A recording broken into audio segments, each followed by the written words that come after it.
ಇದನ್ನು ಕೇಳಿದಾಗ ಕ್ಷಣಾನಂದವಾಯಿತು. ಅಧಿಕಾರ ರಂಗವೆಂದರೆ ಸುಲಭವಲ್ಲ.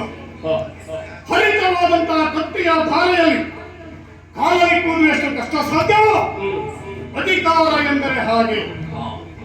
ಅದು ಸತ್ಯವೆಂದು ನನಗೆ ಸ್ಪಷ್ಟವಾದರೂ ಕೂಡ ಪ್ರಚಾರಕ್ಕೆ ನಡೆಸಿಕೊಳ್ಳಬೇಕು ಎನ್ನುವಂತಹ ಉದ್ದೇಶದಿಂದ ಸತತ ಪ್ರಯತ್ನ ಪಡುತ್ತಿದ್ದವ ನಾನು. ಅಧಿಕಾರ ರಂಗದಲ್ಲಿ ಮುನ್ನುಗ್ಗಬೇಕಂತಾದರೆ ಹೊರಸವೊಬ್ಬನ ಪ್ರಯತ್ನ ಸಾಲದು, ಅಷ್ಟಪ್ರಧಾನರು ಅತ್ಯಗತ್ಯ. ಆ ವಿಚಾರದಲ್ಲಿ ಯೋಚಿಸಿದರೆ ನನ್ನ ಇಷ್ಟದ ಮಂತ್ರಿಗಳು ಎನ್ನುವುದರಲ್ಲಿ ನಿಸ್ಸಂದೇಹ.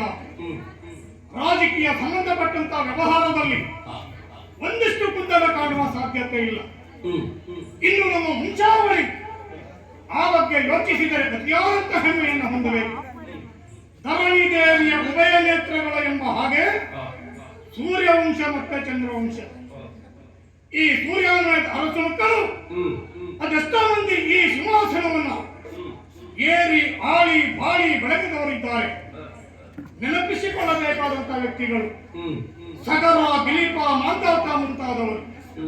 ಹೆಚ್ಚೇನು ಒಂದು ಸಂದರ್ಭದಲ್ಲಿ ಇಂದ್ರನೇ ಹತ್ತಿರ ರೂಪದಲ್ಲಿ ಬಂದು ನಿನ್ನ ದೇಹದ ಭಾಗವನ್ನು ನನಗೆ ಕೊಡಬೇಕು ಅಂತ ಕೇಳಿಕೊಂಡಾಗ ಅದಕ್ಕೆ ಎರಡನ್ನು ಕಿವಿ ಚಕ್ರವರ್ತಿ ಅಂತವರೆಲ್ಲ ಏರಿದಂತಹ ಸಿಂಹಾಸನವನ್ನ ನಮ್ಮ ತೀರ್ಥರೂಪರಾದಂತಹ ಆಯುಕ್ತಾಯ ಮಹಾರಾಜರು ಏರಿ ರಾರಾಜಿಸಿದವರಿದ್ದಾರೆ.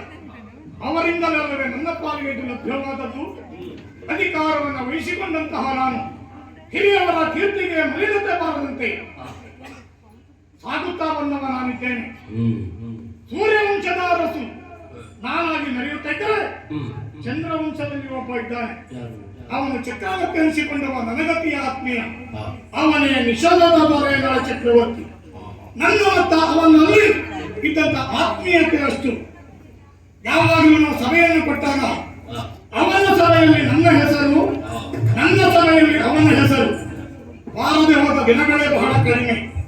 ಎಂದಿನಂತೆ ಓಲಗವನ್ನ ಸೇರಿದ್ದೇನೆ. ವಿಶೇಷ ಇದ್ದರೆ ಸಭೆಗೆ ಬರುವ ಪದ್ಧತಿಯಲ್ಲೂ ನೋಡೋಣ.